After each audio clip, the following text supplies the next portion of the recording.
Now that the transfer window has come to an end for Arsenal, I think it's a brilliant time to go through every single transfer that Arteta has made at the team and rank them accordingly to how well they did at the club. Now, Mikel Arteta has made 30 signings in his 4.5 years at the club, and we will be factoring things like money, impact, and expectations going into the signing. With that being said, let's get into it. Now, first of all, as this is a traditional tier list, there is obviously certain tiers that we have to look at. Now, the first one will be top signing. These are the players that have been elite for the club, maybe not expecting to be, or for the price. Next is done okay. These are players that have done relatively well for the club and have contributed a lot. Next is too early. These are obviously players that we can't judge yet, mostly from this summer. Next, we've got had problems. These are players that have had limited their ability to actually be good for the team, whether it is their fault or not. Next is never played. And last but not least is awful. Overall, really poor signings every way you look at it. Now, we're going to go through this list in the amount of money spent. So obviously we're going to go through the loans first and then work our way up with the relative price that was made.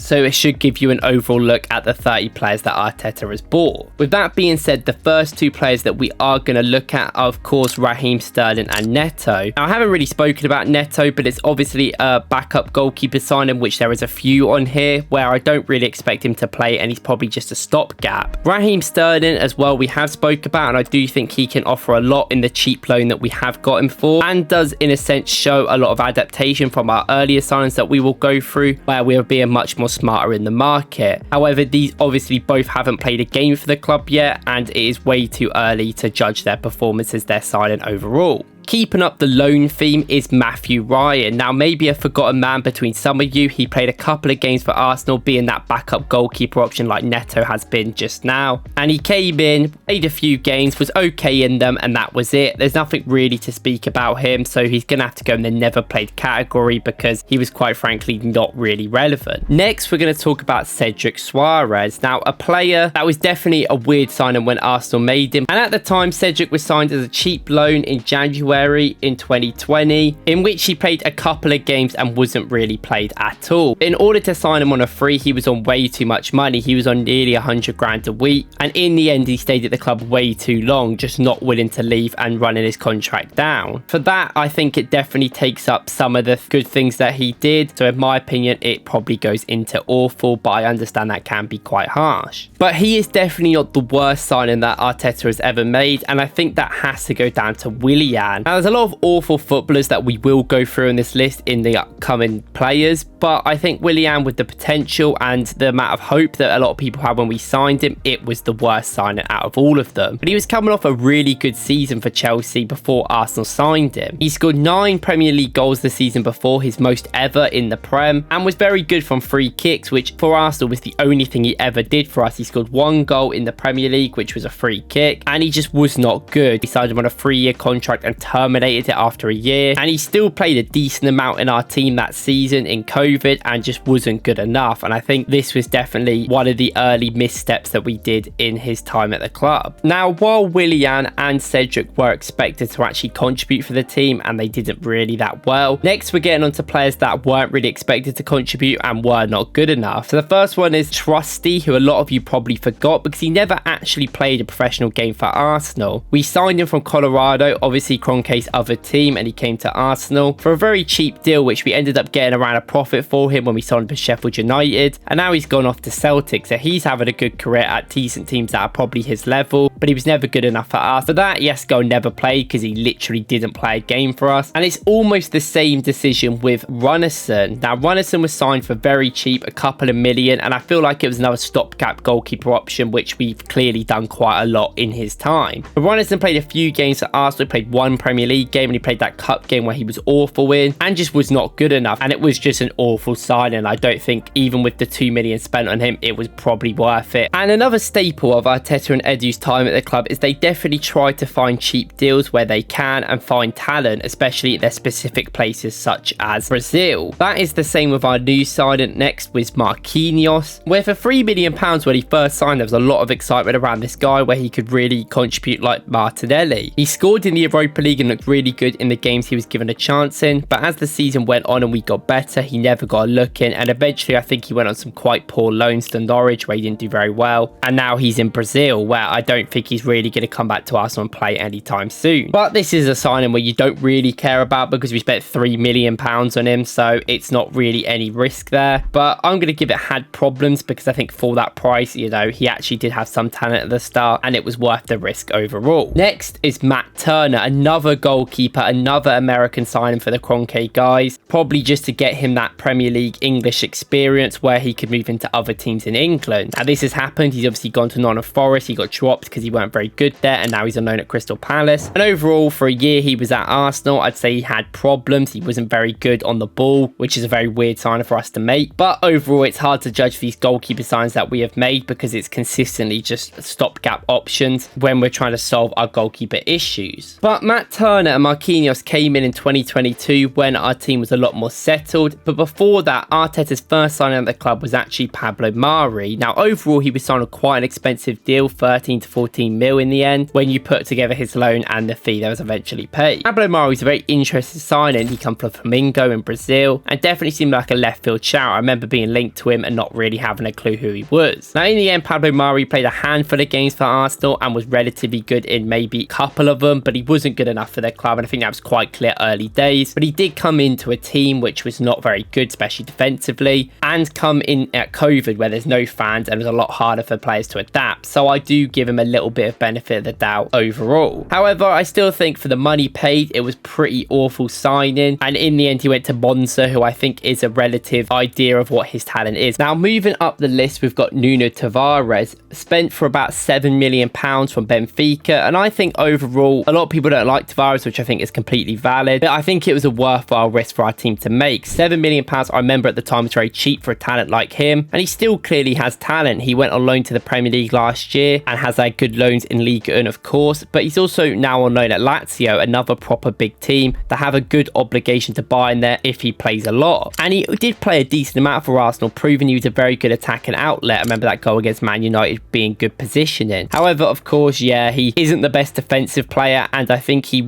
really thrives in a 5-back more than he would in our situation. So in my opinion, he had problems, but I still think we'll be able to get the money back we spent on him and maybe a little bit more. So overall, not the worst deal in the world. Now we get on to the real big spenders. We're spending around over £10 million on these players, and these are the sort of players that you expect to see within our squad nowadays. Now the first one is obviously someone who's very big in the squad. It is Jorginho. Now when Jorginho signed for Arsenal, it's one of the weird signings that you see Arsenal do, where we were very confused why we're signing more players from Chelsea. However, it was clear that Arteta liked the player before he was linked to him when he was at Man City, and I think Jorginho has been a real success for Arsenal. For £10 million, a lot of people judged him, saying he was washed when he came in, and he kind of fumbled his way up from Chelsea, who are absolute mess right now, to Arsenal, who are fighting for titles. And in the first season, he made some mistakes, and even at the start of last year against Tottenham, where it was very annoying. But we figured out a role where we can make him very comfortable and make him be the best he can be at what he's good at, making them deep passes. And he was so good in games such as Newcastle. I remember Liverpool at home, I did videos on him. He was really good last season and really helped us in the time where Partey was injured, playing a lot of minutes, more than I would have expected him to play. He isn't the worst option to come into the team when you have some injuries, and I think he's earned that to a lot of us. So for the relative expectations I had around Jorginho and the price paid, for me it's a top side and it has to be considered one of the better ones under Arteta. And while I say that, I'm also comparing that to other players and how expensive midfielders are. The next player is Albert Sambi Lokonga, who we spent for about 16 to 17 million pounds on, and I get that was because he was a very good prospect at Anderlecht. Company had told Arteta about him and he seemed very good, and also it seemed like for 17 million pounds that isn't the worst amount of money where we can risk getting a good player in. And I think Lokonga is a good player. I think at Luton last season he was very good on loan, and he's got a loan to Seville this year, so it's clearly a top player, but he isn't a player that really fit Arsenal's system. I don't think his role is really what we need, and I think he is not the best out of possession player in the world, which is bad for us because we are a brilliant out of possession team, one of the best in Europe. And it seems like sometimes he may have some attitude problems, which we saw in some behind the scenes with All or Nothing, and he's not physical enough in some games, and I do think he doesn't force the issue enough, and it isn't a player that really worked out for us in the end. A lot of midfielders are like that. We play a very specific way.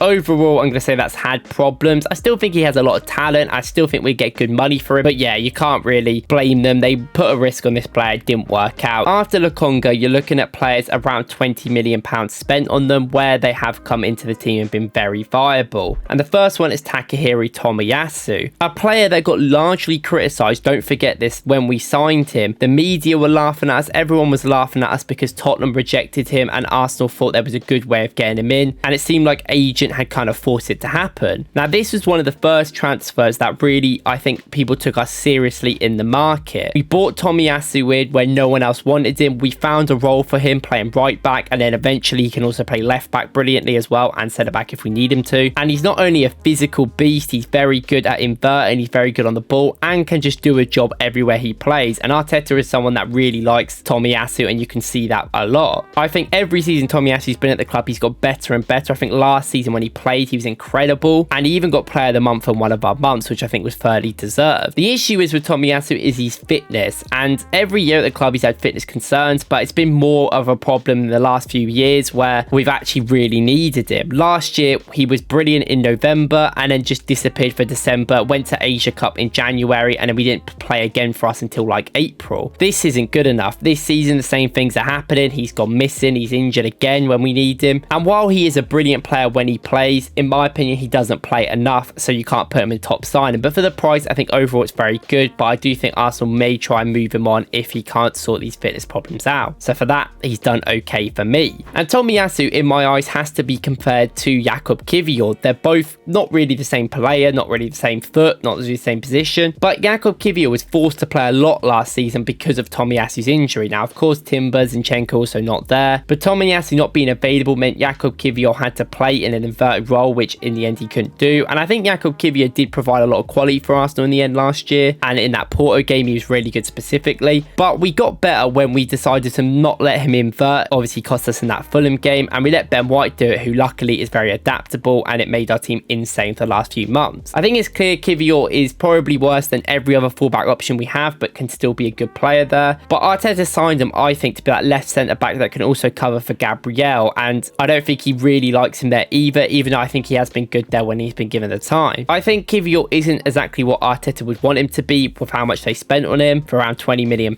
so I think it is a signing that had problems, although I do think out of anyone else in the had problems bit, he has actually contributed to the team a little bit more. And someone that was signed at the same time as Kiwior and Jorginho, who we've spoken about, is obviously Leandro Trossard in that January window where I've said that Arsenal had a lot of good success. Trossard was one of them first big market opportunities where he got thrown out by Brighton and De Zerbi, despite him being one of their best players over the course of the last few years. And although he was on the older side, more than Arsenal usually spend money on, around £28 million with add-ons, 22 up front, seemed like a very good deal overall. And honestly, I think Trossard has been one of the real successes of Arteta. It's a signing that he made. He saw the opportunity to get him in, and Trossard brings exactly what you want. Yet again, he's not a brilliant player that is going to be great at build-up and all these other things that Arsenal want, but he is just deadly in the box, and that's sometimes what you need and what Arsenal have been missing other than him. First season he got here and he scored 1 goal in the 6 months, but got loads of assists, 7 or 8, and since then he has been crucial in front of goal. 17 goals last season, of course. This season he's already scored against Villa off the bench. He's not a player I would want consistently starting. I still think he's better off the bench, but sometimes these players are very important to the success of the club. For me, it's a top signing, I think, for the money spent, what anyone probably expected from him, and I think he is a great player for us. And speaking of top signings, we have to talk about Gabriel next. Gabriel was paid for €26 million,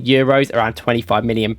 In 2020, when Arsenal were awful, he joined in with an awful defence that we had. And although he wasn't the best centre-back in the world in that defence, I think his players around him have a lot to answer for. He has improved all the time, and he's definitely a player that obviously has got better with the players around him, and we've found a situation where he plays perfectly off Saliba, that have a great partnership. But Gabriel deserves a lot of credit for a left-footed centre-back, a player that had been criticised a lot for getting red cards and being a bit rash in decisions sometimes. He has really improved in the last few years, and of course you're always going to get that sometimes, but he is Arsenal's leader on the pitch when I think Odegaard isn't there. He's one of Arsenal's most important players, and he has just got so much better in his time at Arsenal. It's a real success of development of Arteta, and he's probably one of the best signings he has done at this club overall, so he's definitely a top sign. signing. With Gabriel, when he signed, there was not much criticism of the signing, but when Aaron Ramsdale was signed, there definitely was. A player being signed who's just been relegated twice as a goalkeeper, which obviously I don't think is his fault, but a lot of people did. And people didn't understand why Arsenal was spending £26 million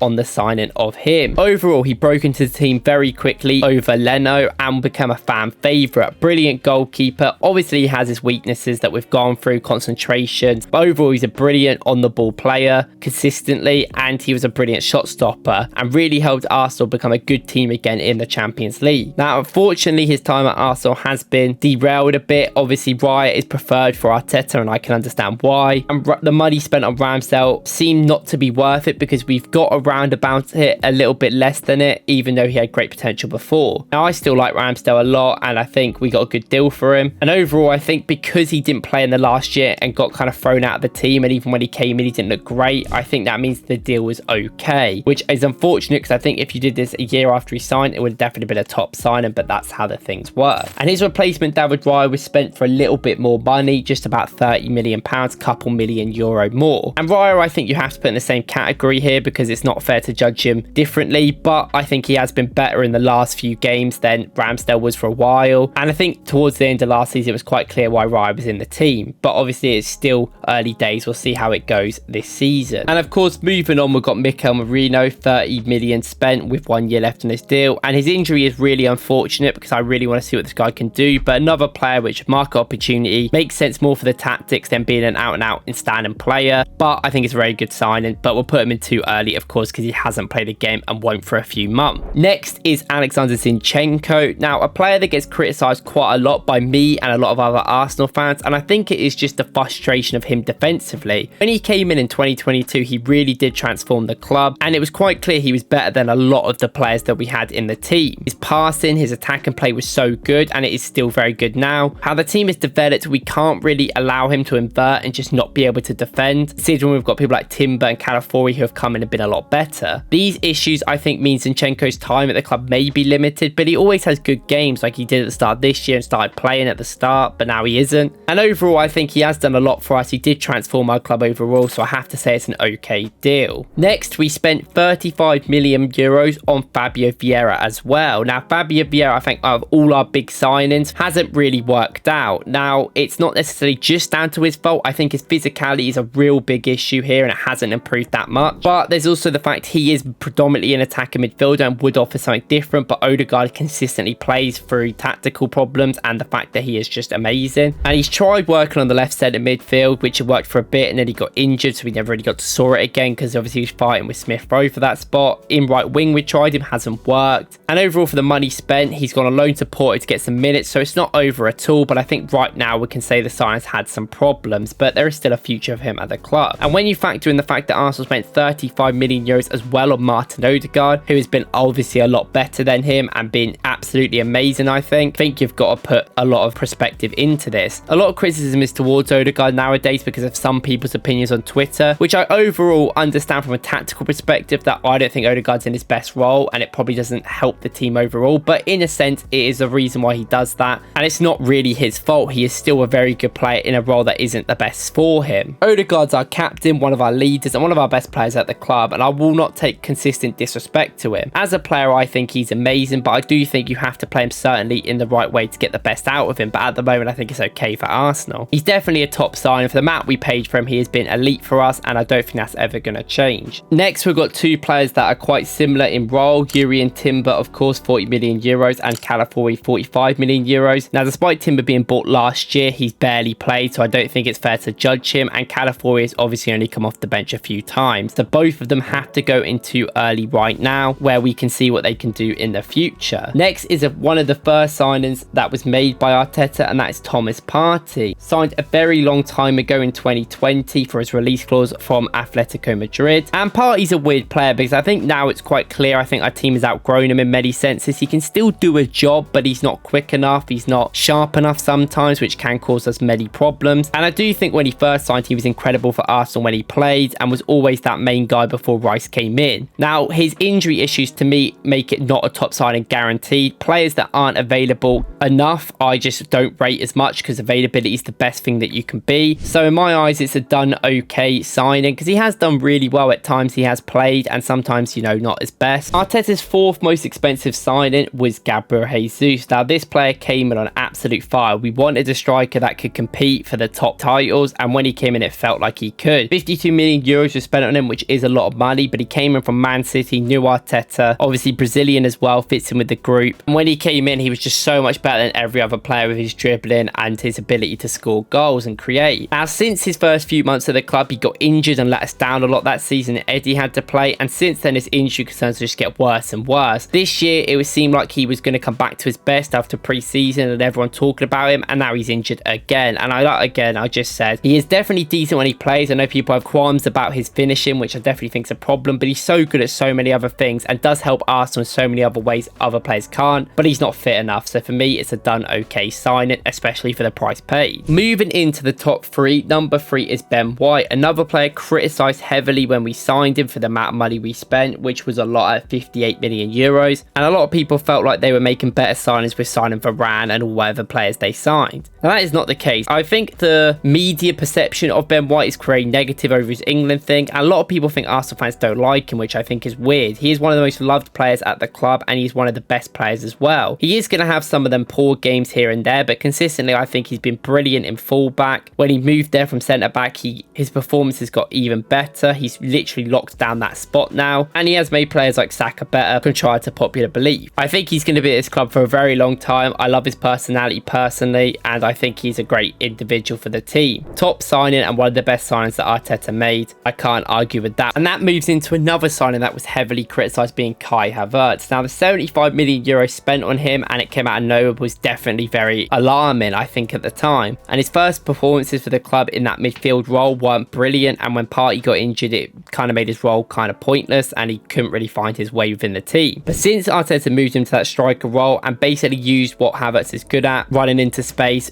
playing off players around him, he has become a real star for Arsenal. Now, he is going to miss chances and he is going to get memed sometimes, but his goal output and his assist output up front have been incredible, and he's consistently playing. He's always there available for us, what we can't say about Gabriel Jesus. I think without Havertz, our striker line would be a lot worse, and I think he is one of the best players for the club, or one of the most important players of the club right now. So for me, it's a top signing because I think what Arteta has done with him in this short time to be one of our best players. And last but not least is, of course, Declan Rice. £105 million spent on him. Arsenal's club record signing. Don't know if we'll ever break that. And another player that when we signed him, everyone made sense. No one really cared about him the rest of the season because he was so good, and now everyone criticises him for stupid things. He's one of the best defensive midfielders, I think, in the world, but the fact he's been playing in left centre midfield as well when he's so good there shows how great of a player he is. He's one of the best players at this club, and I know we spent a lot of money on him, but a top signing he is, and he's one of the leaders and core of the team that have improved it infinitely since he came in. I think it's another successful signing for Arteta, and I think when we spend considerable money on players, it is clear that we are getting success out of them. And even most of the signings that we have made that have been poor were happening in the early days of their tenure rather than in the recent times, which is very good for the progression. So this is my tier list on the signings. Let me know in the comments what you think about my tier list, and who is this player that surprised you the most that we signed and ended up being better than you thought they were going to be. Now, if you like this video, please like and subscribe, and if you want to see my review of the recent transfer window, please go and check out my latest video on the screen now. Thank you, guys.